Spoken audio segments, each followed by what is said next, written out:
بات چیت اس وقت ہوگی جب سندھ طاس معاہدے کے حوالے سے انڈیا نے یونیلیٹرلی اس کو معطل کیا ہے، وہ معطلی ختم کرے گا۔ بات چیت اس وقت ہوگی جب کور ایشو کشمیر ڈسکس ہوگا۔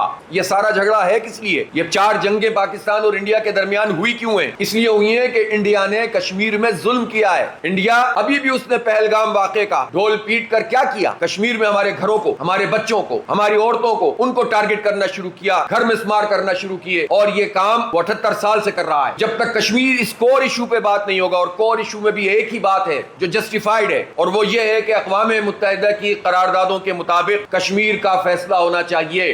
تو جب تک کشمیر کو آپ ڈسکس نہیں کریں گے، یہ بیمانی باتیں ہیں کہ آپ آئیں اور بیٹھ کر اچھے بچوں کی طرح بات کر لیں، ان سب چیزوں کی کوئی حقیقت نہیں ہے۔ 2 نیوکلیر طاقتیں اس وقت تک مسئلہ حل نہیں کر سکیں گی جب تک کشمیر کو ڈسکس نہیں کیا جائے گا اور اقوام متحدہ کی قراردادوں کے مطابق نہیں کیا جائے گا۔ اس لیے پہلے سندھ طاس معاہدہ بحال ہونا چاہیے، کشمیر کو کور ایشو کے طور پر ٹیبل پہ ہونا چاہیے۔ اس کے ساتھ ساتھ یہ مطالبہ ہمارا ہونا چاہیے کہ جو ہماری سویلین آبادی پر اور مسجدوں پر حملہ کیا ہے، انڈیا نے جو ہمارے بچوں پر حملہ کیا ہے، اس کی وہ معافی مانگے گا پوری دنیا کے سامنے۔ اس کے بغیر ہم بات نہیں کریں گے۔ جب آپ قومی عزت اور وقار کے ساتھ کھڑے ہوتے ہیں تو دنیا کی ساری طاقتیں آپ سے بات کرتی ہیں۔ آج ہم نے جب اپنی قوت کا اظہار کیا ہے، قوم بھی متحد ہو گئی ہے، ہم سے سب برابری کی سطح پر بات کرنے کے لیے بھی تیار ہو گئے ہیں۔ تو میں سمجھتا ہوں کہ جو جنگ ہم میدان میں جیت رہے ہیں وہ ٹیبل پہ ہارنی نہیں چاہیے، اور ٹیبل اسی وقت طے ہوگی اور سجے گی جب انڈیا معافی مانگے گا، سندھ طاس معاہدے کو بحال کرے گا اور کشمیر کو کور ایشو کے طور پر ایڈریس کرے گا، ورنہ کوئی معاہدہ نہیں۔ اور سب کو بہت کھلا جواب دے دینا چاہیے، کوئی کچھ نہیں کر سکتا۔ اللہ تعالیٰ کی ذات بڑی ہے،